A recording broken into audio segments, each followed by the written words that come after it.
Hello, everybody. Lindsay's having technical problems, so you're stuck with me.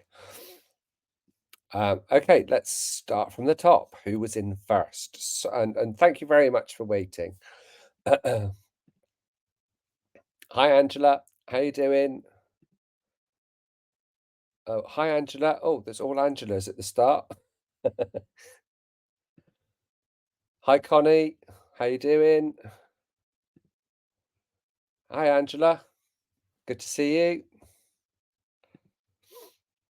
Hi, Aston. I've had a busy day today. I've been out and about in the UK and I have been trimming. I did about 2.5 hours driving and 15 horses trimmed today. OMG. Hi, Sarah. Can you hear me all right, Linz? I can hear you. Can you hear me? Yeah, I can't hear you. Can anybody else hear me? I can't lip read either. Can anyone hear me? Why don't you try connecting on your phone?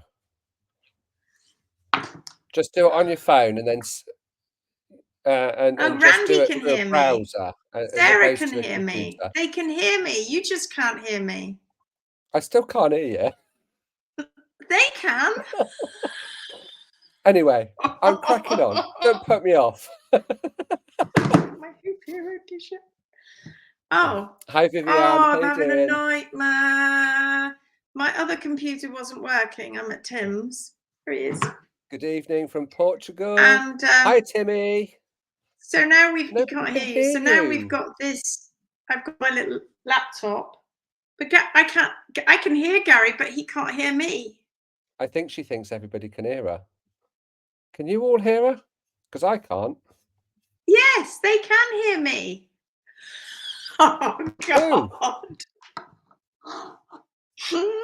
You're the only one that Why can't can't you hear hear me? anything, I'm going Gary. to refresh. I'm going to refresh and come back in. Put your glasses. Put your glasses. Anyway, hello. Sorry I'm late. I'm in a foreign house again today. I'm in Timmy's. Let's add him to the stage. Oh God, it's doing my head in. You can all hear us. All right, okay. Good morning from Australia. Hello, hello, hello. Annie Hogan's here to try that again. Oh God, it's so, and also this laptop's going back to front. Naswat Da Agimru. Good evening from Wales in my very fledgling Welsh. Ooh, but I absolutely cannot do any of that. Hello, Gary. Can you? It keeps disappearing. Can you hear me? Hello?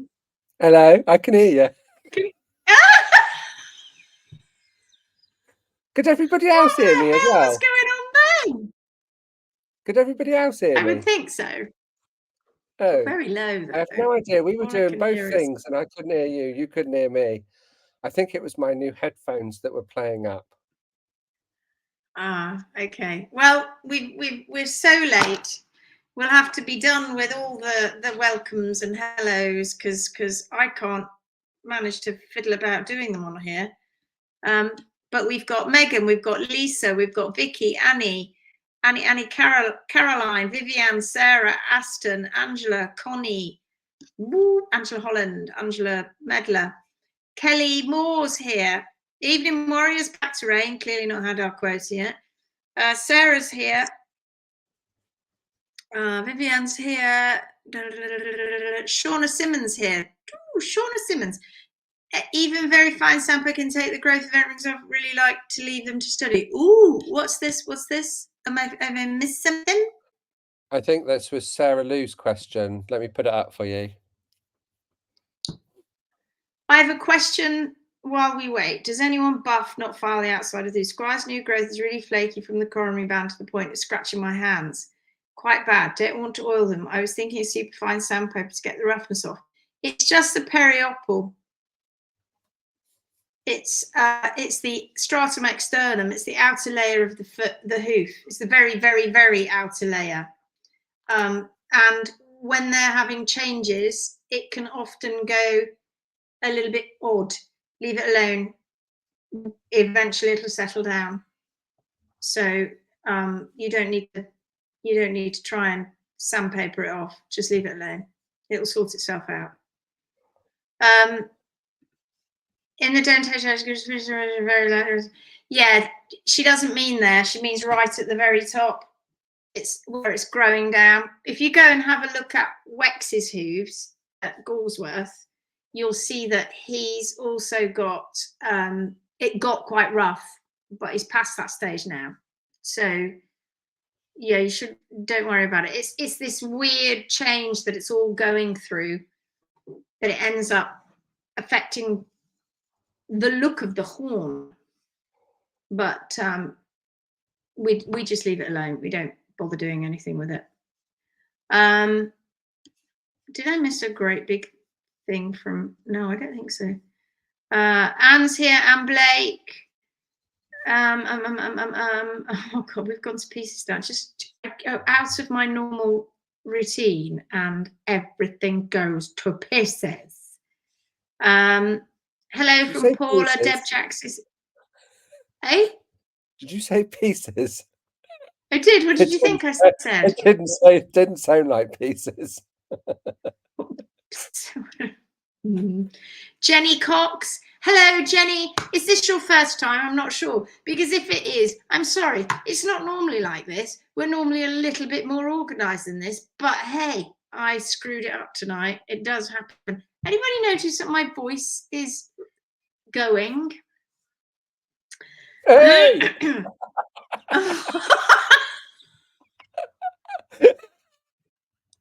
I like your t-shirt, by the way. I like your t-shirt, by the way. See, I got one too. I haven't got one yet. Should have one that says dictator, really, shouldn't I? I thought I got you one. Do you see them at the back of it? They're great, these shirts. Oh. Woo! I got me hoodie though. You got your hoodie. Yeah, we got a hoodies. We'll talk about t-shirts in a minute, actually. Blah blah blah blah. When removing unnatural flare, you talked through removing excess up the outside of the hoof wall to get the weight balance of the hoof correct. Question: what indicators are there to let you know you have gone far enough? Ha ha! That is a good question, and that should be, is it not, in the flare video on day 10? It is. I think what you mean is, how far up the hoof do you need to go? Is that what you're saying? I think that's what he's saying, yes. Well, because you're feathering it in. You're feathering it in from about an inch or so down. You feather that down in until you have reached that 90-degree cut point that you've put in at the bottom. You'll learn more, David, when you become a pro. Angela Garberg's here. Therese is here from a hot Sweden.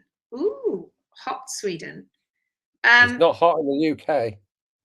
Jackie Kennedy is here. Marianne Wilson from Alberta. Hello, hello. Heidi's here. Hello, Heidi. Good to see you. How about Phoenix Warrior tee with country flags from around the world? Ooh, I like that idea. We're going to be talking about merch in a minute, and you guys can guide us along, frankly. I would love a Phoenix Warrior hoodie. Great. Lindsay needs to make an avatar of Lucy too at the boardroom table. I do. Mother Nature. I've got a question. Yes, Lucy. I want to know who Mother Nature's going to look like. What do we? Well, according to the internet recently, because they'd want it to look. Well, would Mother Nature be a dictator? This is what we need to know. I think somebody like Miriam Margolyes would be really good. Oh yes, Oh my God, she'd be perfect. Yes. Can we have her playing Mother Nature? Can we have Lucy, her? what are you doing, Lucy? Lydia, anyone out there with minis? I'm debating investing in a mini hoof chair. Oh, yes, suggestions. I have a standard one for my horse. Now, we don't use stands with minis. Loads of people get them, but what are you using them for? Because you don't really need to put their foot on the cradle because they're only teeny tiny. So you can get right in there and hold it and get your arms in and get two hands on it. So you don't need it for that. And then when you bring the foot forward, they're so little, they don't need to really go on a stand. You can literally just go boop and finish it off. I mean, you can. I just don't know how much you'd get out of it, really. And they're quite expensive. Nikki's here. Hi, Nikki. Randy, hello, everyone. Once again, able to attend the live session and send my regards to everyone. Brilliant. You right, mate? Regards to you. Dawn's here. Annie's here. Joe Kirk. Oh, there's loads of people. I think you've all... Right, let's get down to the nitty-gritty now. Oh, in Welsh it's pronounced Noswyth da a Cymru. Sorry. I'm so sorry. I was contemplating the whole lever forces subject today. Were you doing a bit of this? Was this you, David? That was David today. He was like, boom! Let me tell you, as you get into this, as you start to learn more and more, you'll go, oh my God, yes. You think you know quite a lot from what we tell you. No. That's just a sample. Wait till you get to module 7. That's the module that everybody goes. I have to say, module 2 is pretty intense too, especially the first level. Module 2, right. module 7, module 9, they're the ones to avoid. You can't avoid them. Okay, I was lever on a good one. I was contemplating the lever forces subject today. As two cocks said, it doesn't take a genius, fortunately for them, to figure out that a longer toe has the potential to apply more lever force. However, there is no evidence to suggest that hoof cannot cope with this. Exactamundo. On the contrary, you have demonstrated time and time again that it can and does. They compared the thinking to human toenails. However, they didn't explore what would happen if you cut your bloody toes off.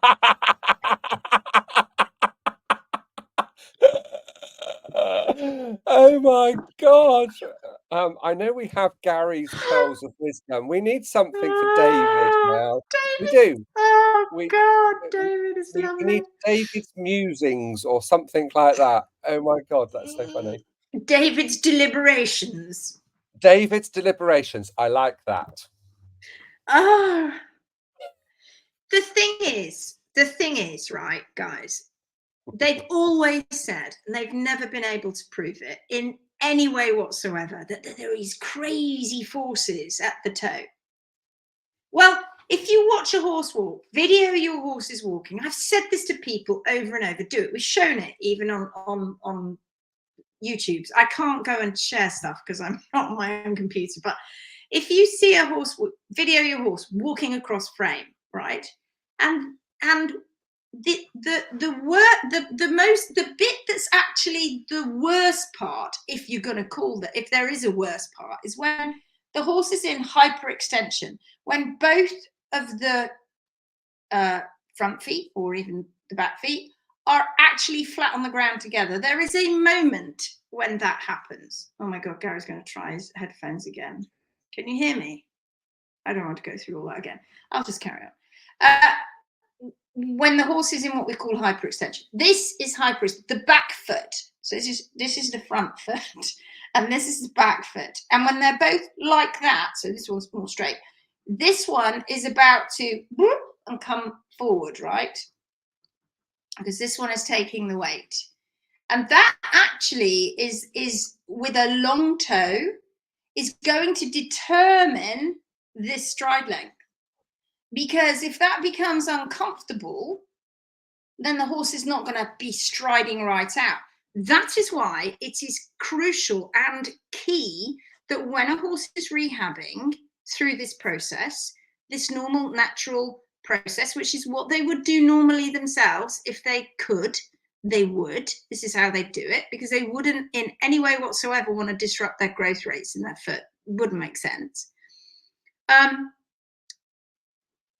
What happens is that potentially they can go, I won't stride quite as far, so I will shorten my stride. So, and in fact, a stride length is when all 4 feet have gone through the whole process, but we're just talking about one stride at the moment. And that's why it's so vitally important that you don't ride a horse in this situation. Now, I do believe on the podcast they mentioned, well, what would you do with sport horses? So they've completely missed the point.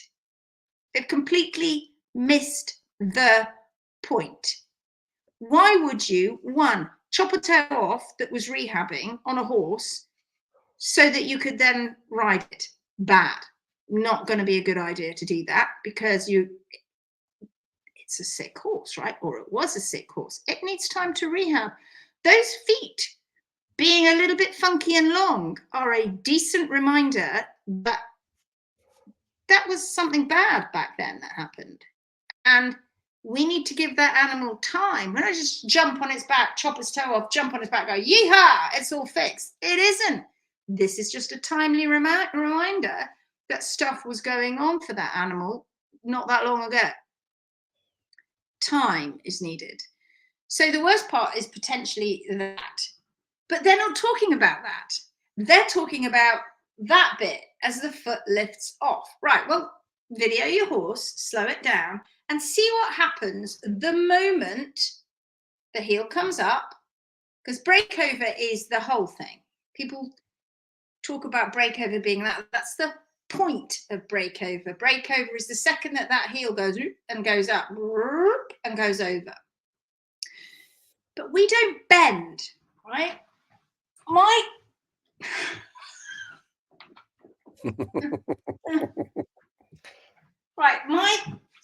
pumps, okay, let's pretend that's a horse's foot. Look what happens here. That bends because I got toes, okay, and I'm a biped. So when I walk, I am doing a controlled fall. That's how we learn to walk. And when you're a baby, you get up and you're like, oh, gonna fall. And so you cling on to things. And then you learn balance, because our center of balance is high, right? Our center, we've talked about this before, haven't we? You get a pencil, blah, blah, blah. For anybody that wants me to just go over that, tell me. But the point is, we've got toes. Now, our hands haven't got bendy. Our fingers don't bend like toes. They don't. And imagine if you did that. It's like, ooh, that actually doesn't feel comfortable at all. So we wouldn't do very well, us as bipeds, walking along with our hands. And if you see people doing handstands when they're the other way around and they walk in a different manner. They go boom, boom, boom, boom, boom, boom. They don't walk like that, which is how we walk, right? Because we've got bendy toes. So it's different. Go and do a handstand and find out, right? So if this isn't going to bend, when the horse gets to a certain point and they're about to go off, right? Why am I facing the weird way? Anyway, they're about to go off. I'm trying to think as well as look at whether I've gone the wrong way.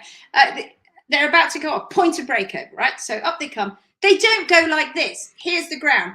They don't do that. They don't push off. They don't push off. We do. They don't. Why? Because they go 3 of the legs. And there's a back leg pushing off. Woo!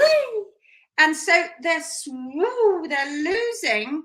They've got legs at the back pushing forward, not pushing off with their toes, but their whole body is pushing them forward. So when you view it, when you slow it down, look at the point just as this is about to break over. Now, and it doesn't go all the way over, push, push, push, push, push. It comes up, and as it gets to a point, honestly, you could put your foot underneath there and it wouldn't hurt. Right? Because it comes up and lifts and travels forward like that.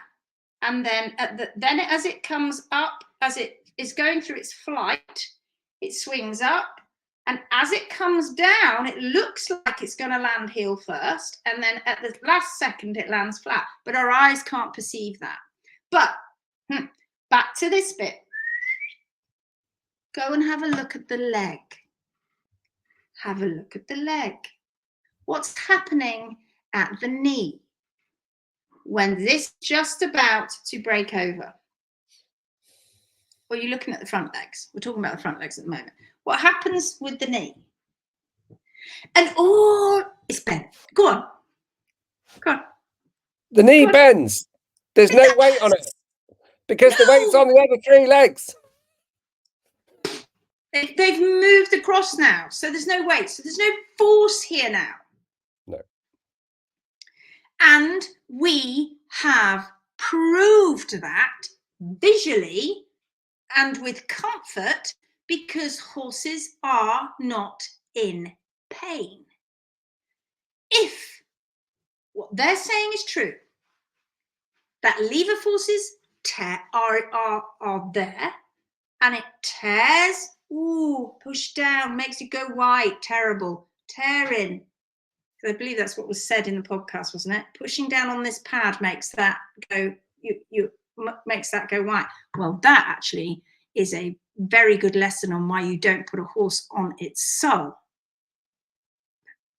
Because actually you'd be walking on that bit if you're going to press down on it. Not that. That would be the sole. Anyway, where was I? So we're talking about breakover. So there's no force there. And the whole premise is chop it off because there's lever forces mechanically tearing the lamina. That is agonizing for the horse. Can you imagine? To be like literally slowly pulling your nail off, because we have a similar matrix set up under our nail with the grooves and laminae, and that is exactly how it's set up for us. So just imagine if that was actually happening and it was tearing, would those horses want to walk? No. When do we see horses walking like they're crippled? Like they can't put their feet down? When they've got chopped off toes and high heels. And they don't even have to be that high. That's when they look crippled. They're not crippled when their heels are down and the toe is in play. They're not crippled. They get on with it. It isn't ideal. You are not going to get on and run the Grand National or jump around Hickstead. You're not going to do that.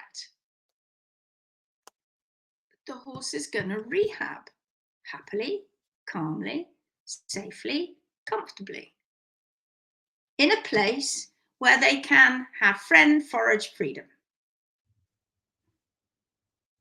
If you can't do that, if you can't be patient enough to allow the animal that you had a hand in getting poorly, you may not have been the hand that caused it, but you had a hand in it through lack of education. So you didn't know what the foot should look like.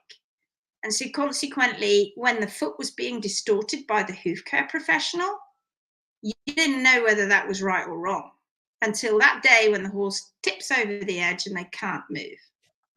Equally, you didn't know about diet management. But if you're coming to these lives and you're part of the Phoenix group and you take the 10 or 15 day challenge, you're doing everything you possibly can to be the best person for your horse. You're owning it. That's the first 3 letters of owner. You're owning it, and you're going to become a hoof hero. You need to learn these things. But it's ridiculous. It's a non-argument. It's a complete non-starter when they go, oh, well, lever forces are tearing it. That's why we chop the toes off. And then we go, but you see those horses over there, like a Gawsworth, public for everyone to see. They're like cantering around a track with toes that you're saying will chop their toes off. And they go, oh, yeah, but they're getting better despite the trim. Hang on. No. Let's just talk about the trim for a minute. You said your actual words were, there are lever forces tearing at the toe. Agonizing. So ignore the diet and the management for a minute. Mechanically, that's what you're saying is going on. But they are sound. And they are sounder than they were when their toe was chopped off. No, I'm not listening. No. Don't keep doing it. Don't keep doing it because you're causing problems. So go and video your horse and watch what happens. And then I believe they talk about heel first landings.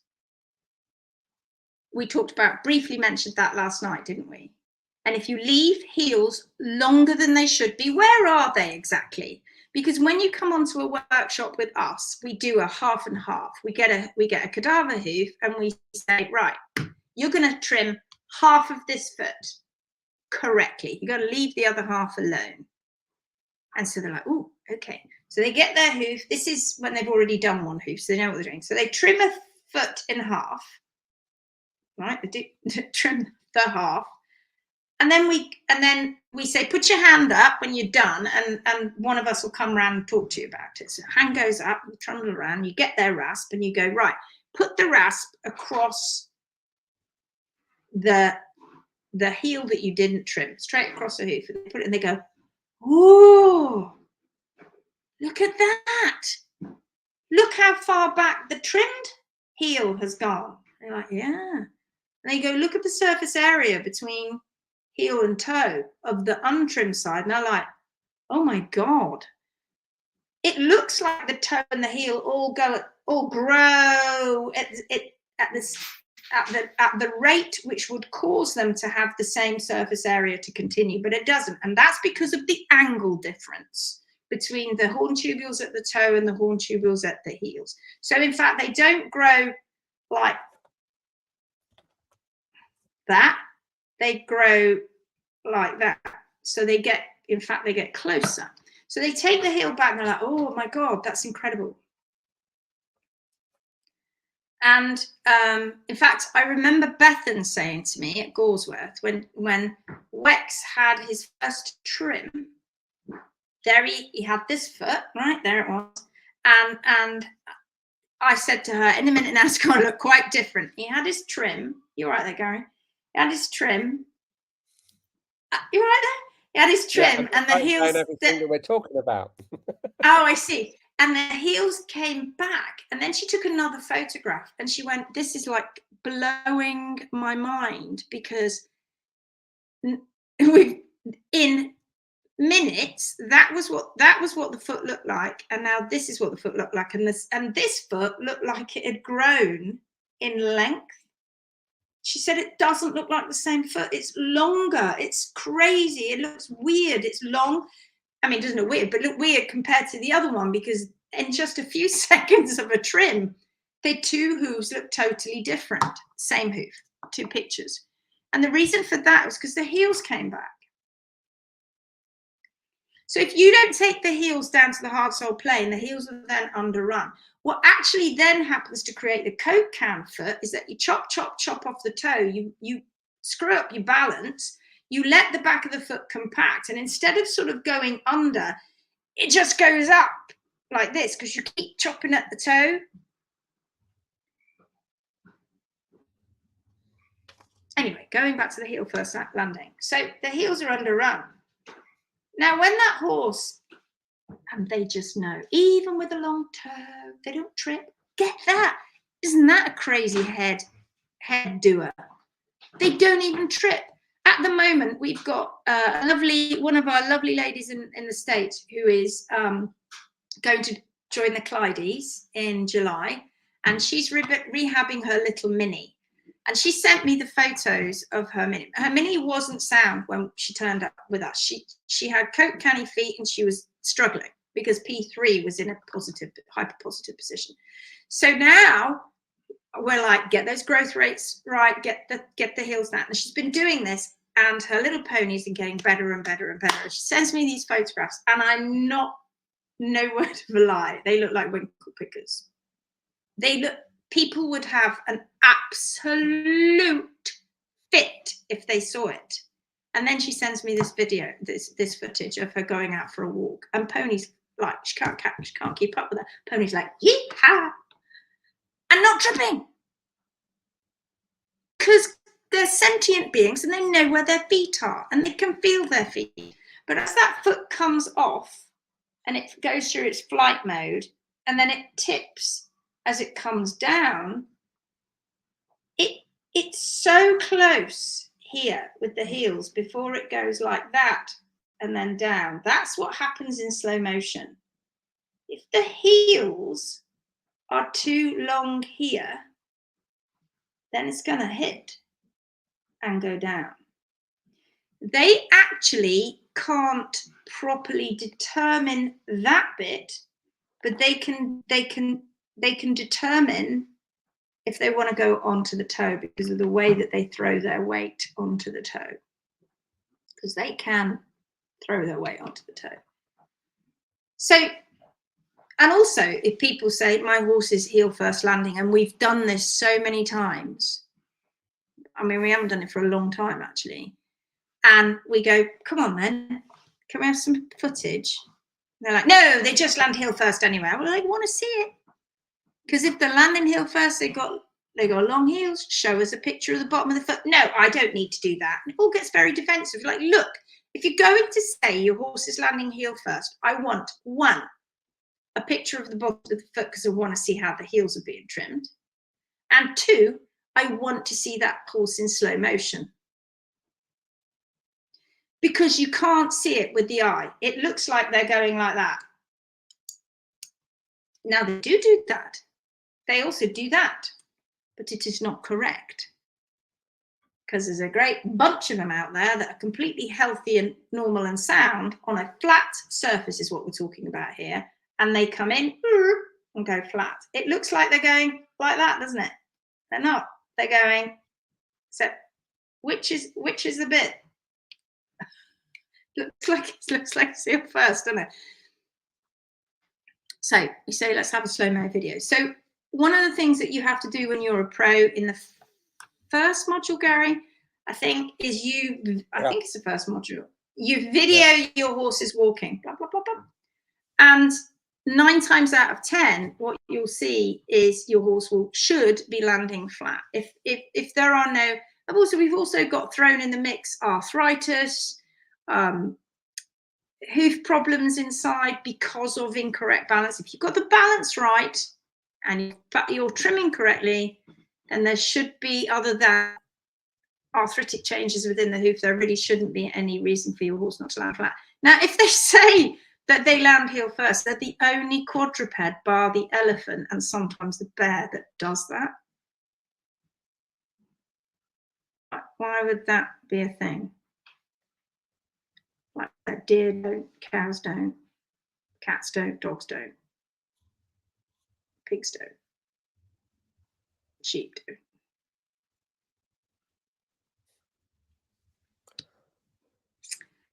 What else was said?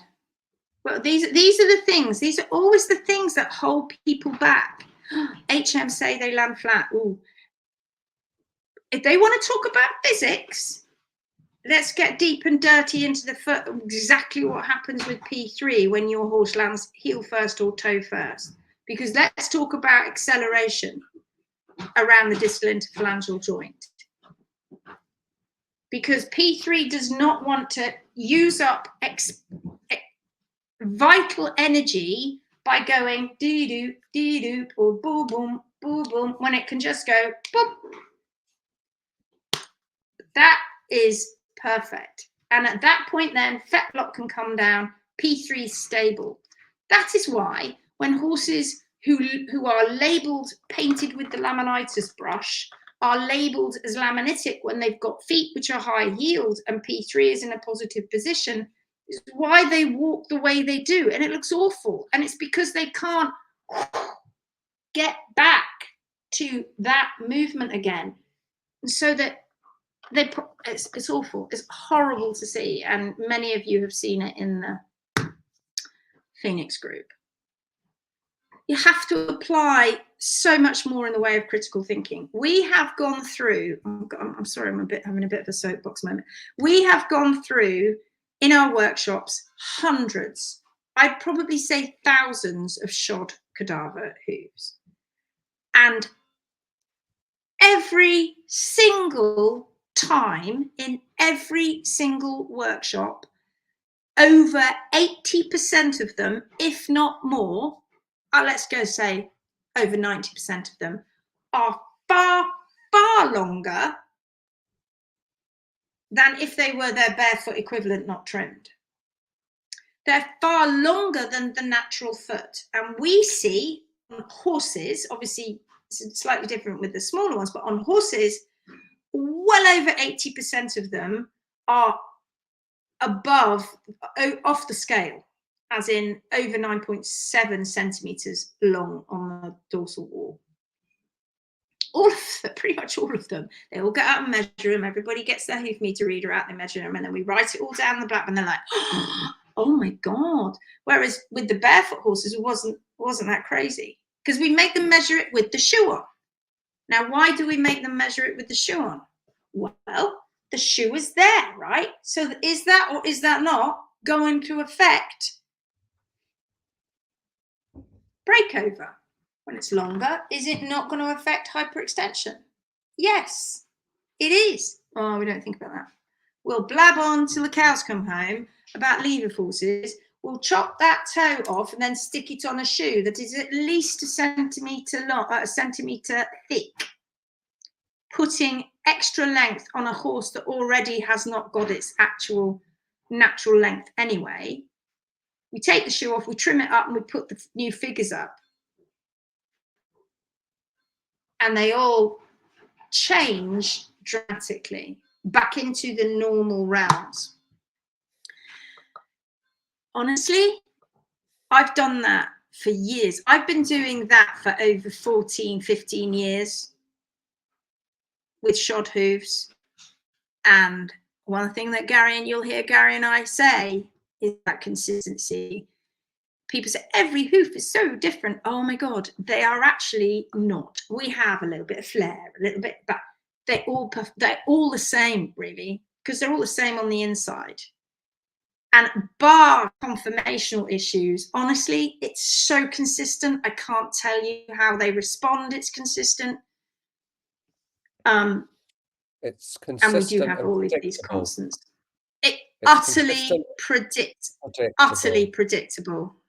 Yeah, totally predictable when you see a foot, and it sounds really odd, but and I'm sure you've seen it in when some of you have come to us for help, and we tell you, right, this is going to happen, this is going to happen, this is going to happen. You might end up having an abscess. You've taken the shoes off.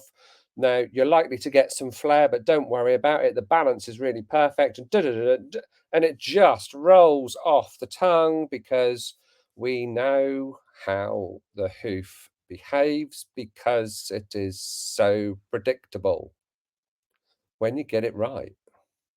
That's the thing. We also know how it becomes pathological. Yes, exactly. So you know, it really isn't rocket science. When things go wrong, then the foot behaves in a really consistent way too. David says, watching the flat landing in slow motion reminds me of a Scottish pipe band doing the slow march. Yeah, I know what you mean. I can see it in my head. Pipers put their leg forward and their foot almost appears to hover for a split second before landing flat. We'll take you to see it in October. Lovely. I'd like to see that.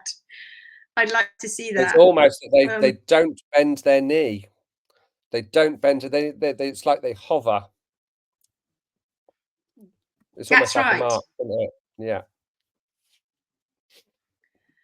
Jackie says, I also did day 6 today, what causes unnatural flare. So there are actually 3 types of flare. 2 of them, well, you've got natural flare, which is there's no change in the thickness of the hoof wall all the way around. That is not the same as unnatural flare, where you have one side of the hoof has got more mass than the other side, and it flares out. And we had, when we do our training camps, we do this year, we did 3, it was really, really good. We did 3 groups because we had a massive group. So we put 3 groups and we gave them a topic each that they had to sort of, in their teams, work together and present it, but as a team. So not one person could do, well, one person could do the sort of introduction or be the narrator, but everybody had to do something.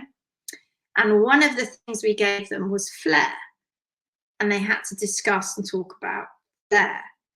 And there was a really, really great example of why unnatural flare it could be an issue, right? Somebody picked up a hoof stand and they said, here is a hoof stand.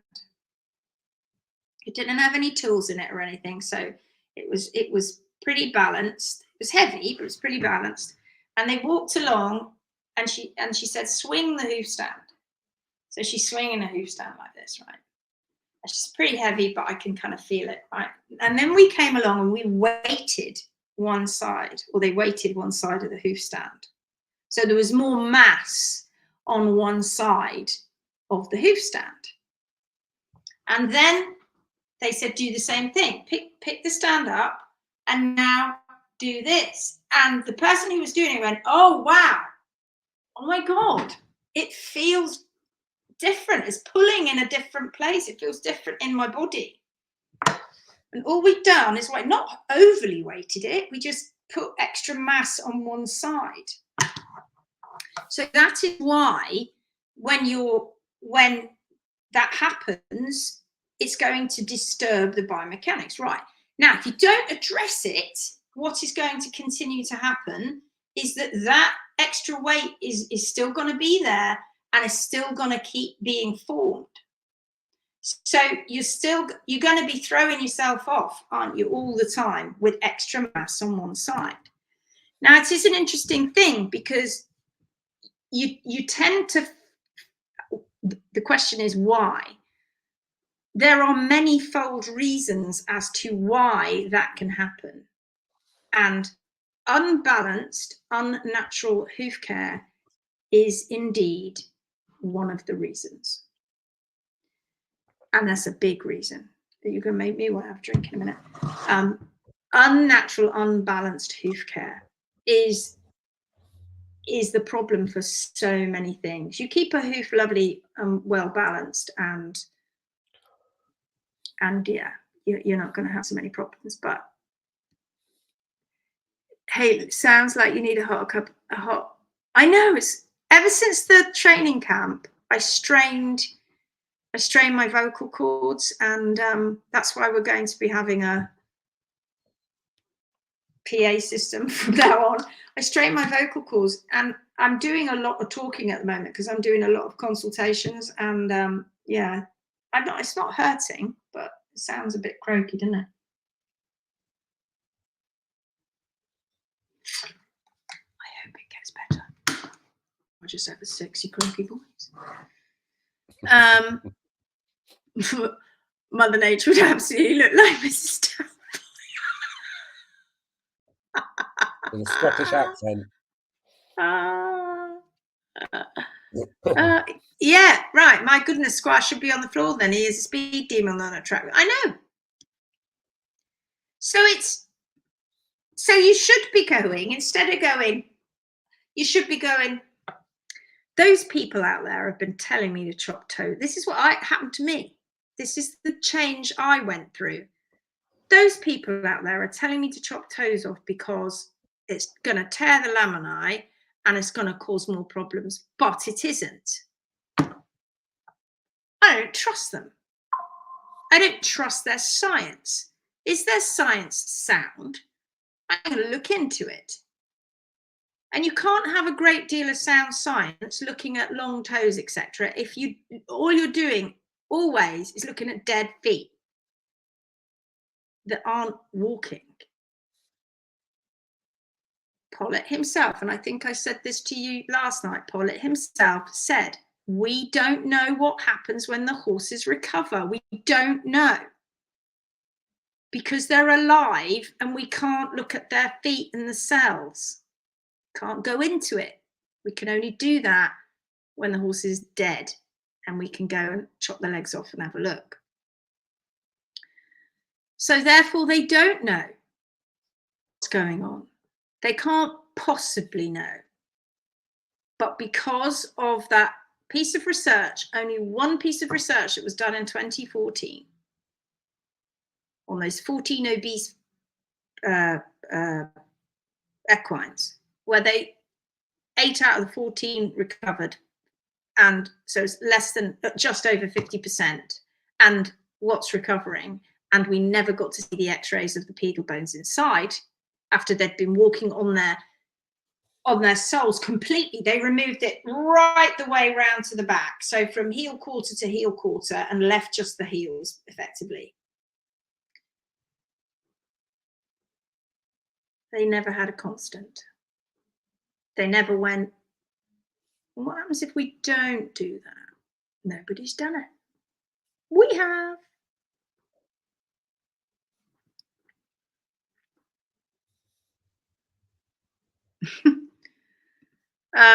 Angela, amazing. I did the 15-10 day and have watched almost, I did your assessment today, Angela.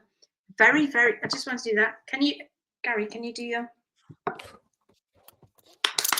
It's really good. That's really good. I really enjoyed that. Well done, Rosie. Angela. Amazing. I did the 15-day and 10-day and have watched almost all of your YouTube videos. Why? That is sad. Don't do it to yourself. And almost now through the hoof uncovered. Oh my God. You're going to know more than me. You'll know more than Gary and me. I know that we did it, but we've probably forgotten it by now. The section of the navicular DSLD hit home with me. You don't have to have shoes on your horse to have severe problems happen. Oh my God, yeah. You don't even have to be a new horse owner to not see it when it occurs. I always thought I was doing the best for my horse. I am now, and I hope that she can at least be a happy horse, even if she ends up being a pasture pet. But for any horse that's that comes along after that, if there are any, or for any friends that are in problems, imagine how you're going to be able to talk to them. I have to tell you, Angela, and it's and everybody else watching, and Vivian's here, Ulrich, who is a small animal vet but knows equine vets. When you know all this stuff, you're going to know far more than they do. And they don't like me saying it. They don't like me saying it, but it's true. It is true. It is true. Go and remind yourself what happens in the world with vets and hoof care. Go and watch my YouTube video, that It's Not Rocket Science, about Dolly. Right, we shouldn't be putting horse to sleep. I think it's got something like, it's called something like that. We shouldn't be putting horses to sleep or something. Go and watch that and remind yourself how much you now know and that they don't know. Once I got my minis heels down, trimmed the HM guidelines, we noticed their strides were more fluent. Of course, yes. because they're not, their whole bony column isn't exactly where it needs to be.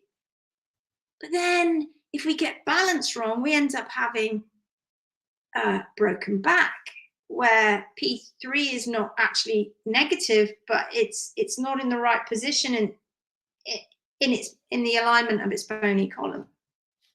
We also have other issues as well when we x-ray horses' feet, is that when you do a lateral medial and in many x-rays, the horse should be properly weight bearing, and oftentimes they're not. The horse moves. You know, you should be picking up the other foot so that the horse is fully weight bearing. Many stuff like that. Mary Ann says, Lindsay, you are very special. I know, like special in the head. Everybody tells me I'm special in the head. Like not. They do. They're always telling me I'm special in the head. Lindsay, you are a very special person to have made this evolutionary leap to question the norm. Yeah.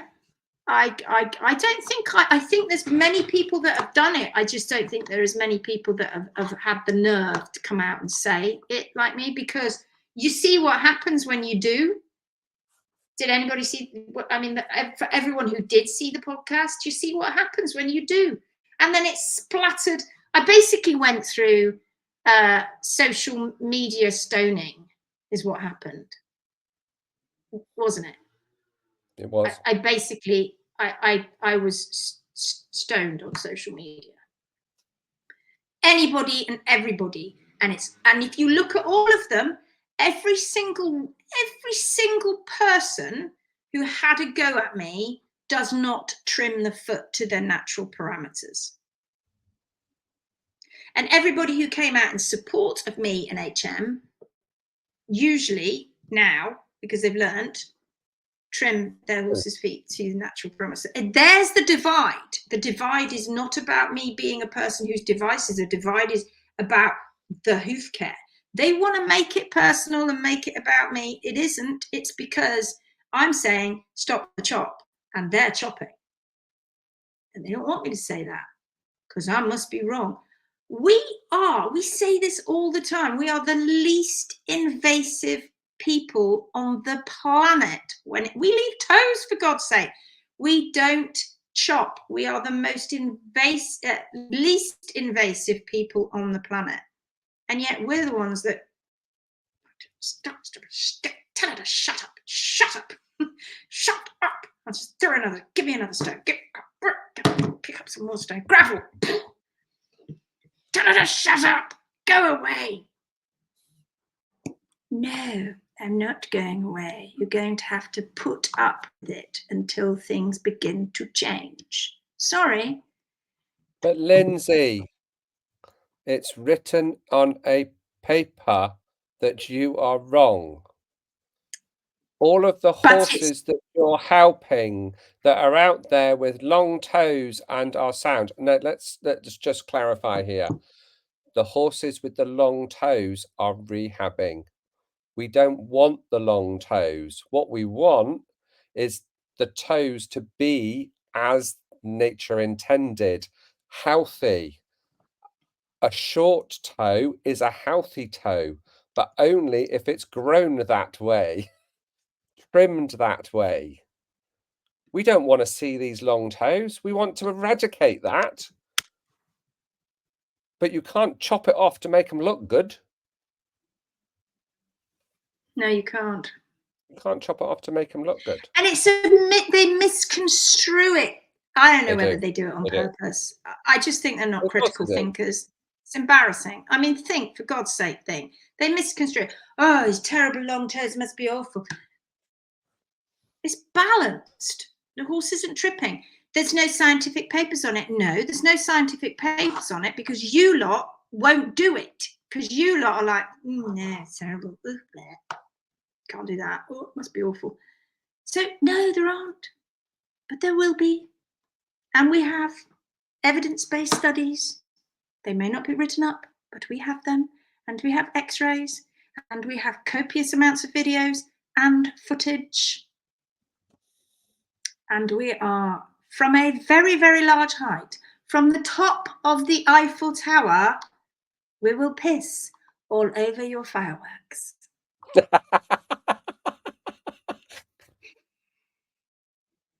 Behave, Lindsay.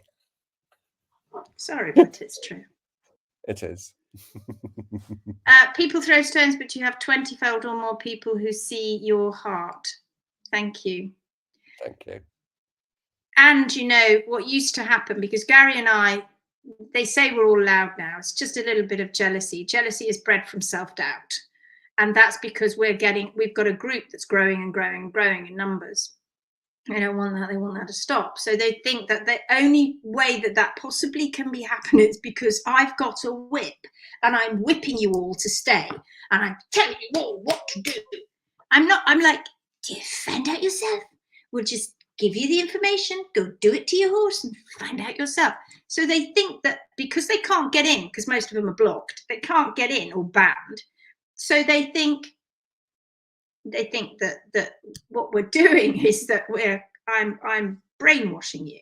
That's what they think's happening. But if that was the case, like Gary and I said, believe your horse, don't believe us, and your horse is living proof. But years ago, they just used to laugh at us and ridicule us, and it was ho, ho, ho. And they'd come on the page and they'd give us hell, and I'd constantly be replying as best as I could for years. People used to say to me all the time, I don't know how you do it. I don't know how you reply in such, in such a professional way. That's what they'd always say. Well, I've kind of got a bit tired of that now. And now I'm a lot more kind of pokey and a lot more, you got to wake up, guys, because this is bad. And so when we start the Phoenix group and you start to see all those awful bad things coming through, I'll read the comments in a minute. Also, all those bad things coming through, you see it for your own eyes, right? You see it. We haven't just gone, oi, you person over there on the internet, do you think you could come in and post on the Phoenix groups just to prove our point? We're not doing that. People are just coming in going, help, toe's been chopped off. Toe's been chopped off. My heels are high. Horse is unsound. Heels aren't necessarily high, but toes are chopped off. And you see it for yourself. So now when they come out and they stone me publicly, now we have a bunch of Phoenix warriors and hoof heroes that are out there going, no, do not stone HM publicly, because I'm telling you now, what they're saying is true and it works and it's right. It's biology. It's the physics of biology. And they go, oh, that was a bit painful. Oh, somebody's picking up stones and throwing them back at us. Ow, ow. It's like it becomes a stone throwing match. Of course it does. And that's what will happen. Oh, it shouldn't be like that. You've caused it, guys, by not listening. So it's a snowball match, right? We're all chucking snowballs at each other and trying to get hit home. And eventually, as our army grows and grows and grows, they just can't ignore it anymore until eventually somebody in the powers that be goes, I've had enough. For God's sake, here's some funding. Let's do some research on it. And you know what I think it might be? Insurance companies is what I think might happen. And we will go and see them and talk to them about it.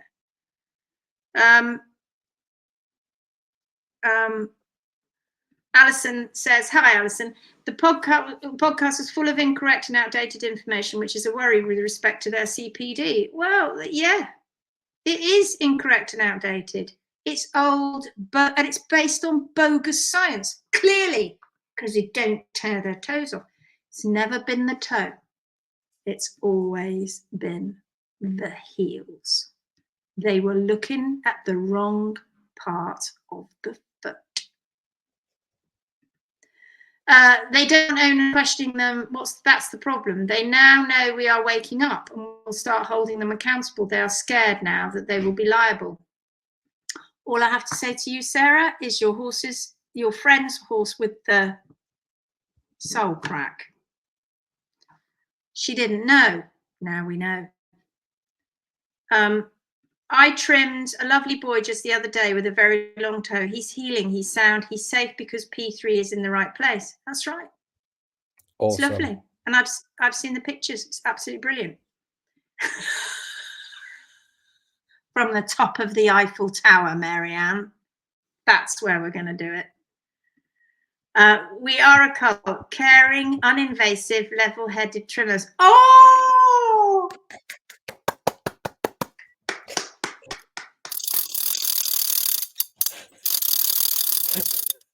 I love that. I love that too. I'm going to use it. Gary, write it down. I've got nothing to write it down with. Have you taken a screenshot? We must remember what Hold Dawn on, leave it said. there, We have leave it to there. I'm message it taking to a me. screenshot. Caring, Done. uninvasive, level-headed. Oh my, yes. Let's use it back at them and then go, all right, yeah, we are. Nice one, Dawn. I would rather have my rehabbing horse comfortable with long toes versus sore with chopped off toes. Yes, and going down a road. Did you see my did you see the HM post today? I told you I was going to put it up, didn't I? The one where I showed you last night, where we went from a nicely rehabbing foot to the coat cam. You see that on the HM page? Yeah. Yeah.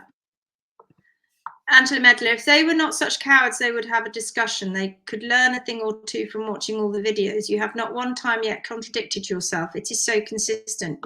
Yes, because we are. They can contradict themselves all the time. And it's free. If I'm not that mad. You may think I am. And maybe there is a little bit of madness in there. But I have to be doing this. Do you think I would be as bold as to put my videos of us doing this, well, I don't know what questions you're going to ask me, up on YouTube for the world to see freely, free? Do you think I would be so bold to do that if there was any doubt in my mind about what we're talking about? No. No, that would be commercial suicide. I am not that stupid. Do they put up free videos on YouTube? Do they talk about stuff, give examples, put x-rays up? Do they? Let's see it. If you're that frightened of us, sod the papers, come out and show us your evidence. Let's not hide behind a science paper, which we all know you can pull them to pieces in seconds because there's so many variables that make them worthless. The data is absolutely worthless. Come out and do some videos, do some YouTube videos. Get up there, get your own YouTube channel. Make your own Phoenix group. You can't call it the Phoenix group though. Call it something else. Go and make your own group. Grow your own supporters. Do it. Prove it. Let's have it. Why aren't you doing that? My question is, why aren't you doing that? And you know what I think will happen is we will drive the toe choppers further and further underground because they won't put up pictures on the internet because they damn well know that people will come and go, what the hell are you doing? Chew the toes off. What are you doing that? And so it'll drive them underground. And that's not such a bad thing because gradually they'll just die away. And we'll put more and more and more pictures of long toes rehabbing.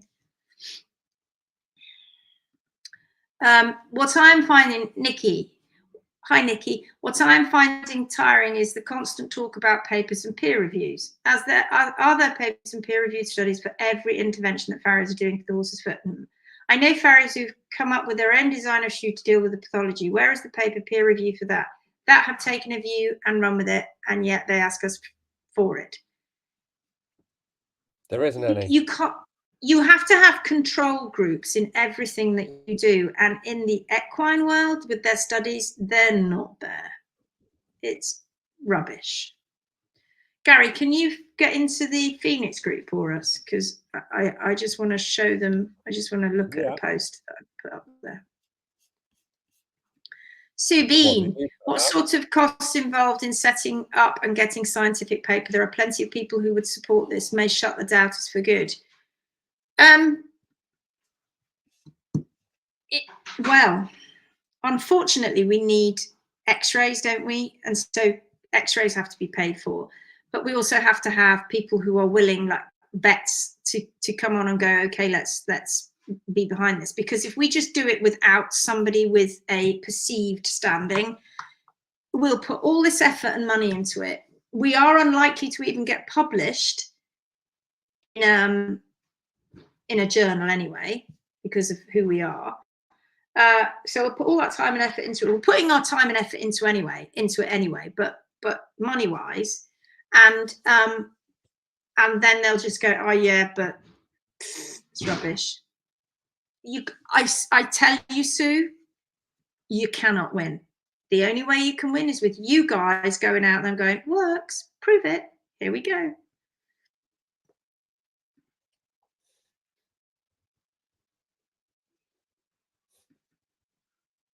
I think that's a good idea. You're absolutely right about the heels. I could have written a paper on the consistency of overgrown and balanced heels over 19 trims last week, right? And you now know that each personal preference trimmer has a signature. They all have a signature trim, their trim. Like a singer has a signature way of singing because they've done it so many times. It sounds like them. You just know it's them, right? They have a signature way of doing it because they've got muscle memory and they've done it the same way forever and ever and ever. And what Sarah was finding was that on where she was, the hoof care provider prior to Kathy turning up, which is one of our HMB for final year students, was on the balance. He was doing it the same, not consistent. He was consistent, I'll give him that, through 19 horses. Same thing. Unbalanced, every single one of them. I saw a farrier showing off a pink heart bar shoe. They are scared, threatened, and their responses to that is typical of bullies they try to undermine. Yeah, I mean, it's so double standards, isn't it? They say that we're bullies, and yet you've only got to go out onto YouTube to see we're not bullying anybody. We're having discussions. You guys come along and you're doing the thing they can't do. They can't come and have a discussion and ask questions on something like this because they get hot under the collar, they get defensive, and then they just get angry and then aggressive, and then they start throwing more stones, and then it's ended. And then I get told off for kicking them out because they just can't behave themselves because they're behaving like children. But you guys are an incredible example because you turn up and you are you are the professionals that they aren't. They're not professional. You are, and you're owners. You turn up and sit and ask questions, and then Gary and I answer them as best that we can, and you show them up. You show them all up. You are all incredible Phoenix warriors, and I am proud to know you all. We didn't know you all, did we, at the beginning of this year? But now we do. Dawn says she's off to bed. Bless her. What pisses them off as well is because they can't come and play nicely. We kick them out. But the Phoenix Way page is also a safe place for us. It's a place that we want to spend time. So for people that are the naysayers or need convincing, as long as they do so in a polite manner and ask questions just like you all do, we are here to help. But don't get defensive, don't get arsey, because this is our place of work. This is our place that we actually impart this knowledge that is really important to help people with their horses. Now, if that was to go on anywhere else in a place of work, that would be classed as bullying and there would be severe consequences. We created the Phoenix Way so we have a safe space for you all, including us. They don't like that. We have our arguments on the public page. That's where we draw people in and have a bit more of an open discussion. But we also need our safe place to go, just like you. And that's why the Phoenix Way is so successful. It is. Well said, Gary. We want people to question what they're doing. Our place of work. It's our place of work. And obviously, I say it's our place of work. a huge amount of it is voluntary work too. We don't need to be hammered. Sorry, No, but that's the way it is. Otherwise, no, we it's will not going to just happen. burn out, and it's not gonna happen. We won't have it. So if people want to come here and have an adult discussion and have those thought processes that maybe traditionally they're struggling to get their head around, we are here to help, without a doubt. But do it nicely. Do it in an adult fashion. If you're not gonna do that, bugger off. Absolutely. And we are not going to make it like all of those other groups. No way. No way. Where it's a free for all slanging match. You must No, be it's not joking. happening. That ain't It's gonna not happen. happening. Been I there, wouldn't let done that that, happen got in my the T-shirt. classroom. No, it's not happening. No, It's not I happening. wouldn't let it happen in my classroom, and it's not happening in my group. It's my group. We've worked, mine and Gary's group. We've worked flipping hard to build this. You don't think I'm just going to let some silly people who are acting childishly to come in and ruin it for everybody else and cause confusion? That's not going to happen. You're learning in a steady way, in a steady, careful way. You don't want all that rubbish coming in and confusing you. That's just stupid, and we will never allow it. So you can be safe. You need to know that you are safe in there. And if The we thing is, ever find anybody sharing anything, they get banned instantly. if people were only able to communicate on on an adult level, then we would be in a much better place, a much better place. People that are struggling to come to terms with what we're saying, I get it, because do you know what? We were there once. We were.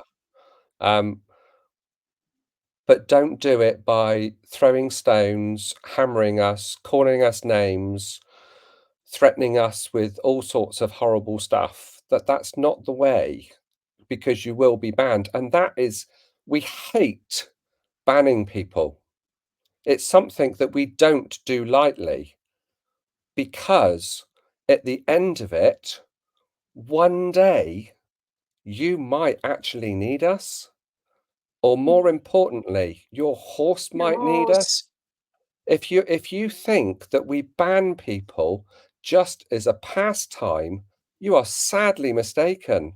It's not about you. We are here. This is a welfare issue for horses, and that's what we are here for.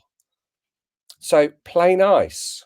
Even if you think we are absolutely bark raving mad, stay in the background, because one day you might need us. You've got to be in it to win it. If you're not in it, we can't help you, because you've been an arse. David says, we know a number of these people. They say we are setting back barefoot. But yeah, that's what they say, isn't it? Oh, they're setting barefoot back years. We've come so far. You have not. You haven't come far at all. These same people are now fitting composite shoes because they can't make the horses well. Yeah, exactly. So many people have to post as anonymous on their pages because of nasty comments. We don't have to here. I saw that, actually. I saw that in a group. I didn't realize. I was like, why are they posting anonymously? And then I realized because they don't want any backlash. That's terrible. Case studies are coming. That's another reason we set up the group, because we need more case studies to prove what's going on. So that's another reason. Yep. This is probably the safest and genuinely most supportive group on Facebook. It absolutely is, Alison. Well, we hope it is. So. We hope so. Because we're not just looking after us, we're looking after you too. We are looking after you. And Aston, yes, that's right. Well said, Gary. Okay, guys. I can smell my dinner cooking. It's going to make it a bit easy if I don't hurry up and go down. You might be listening. Yes, I think you better. You are both amazing people. Thank you for everything. Thank you. No, thank you. We couldn't do it without you. We are lonely voices in the distance. We are nothing. Nothing Without you. without you.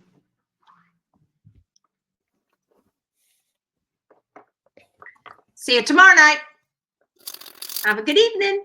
Bye. See ya.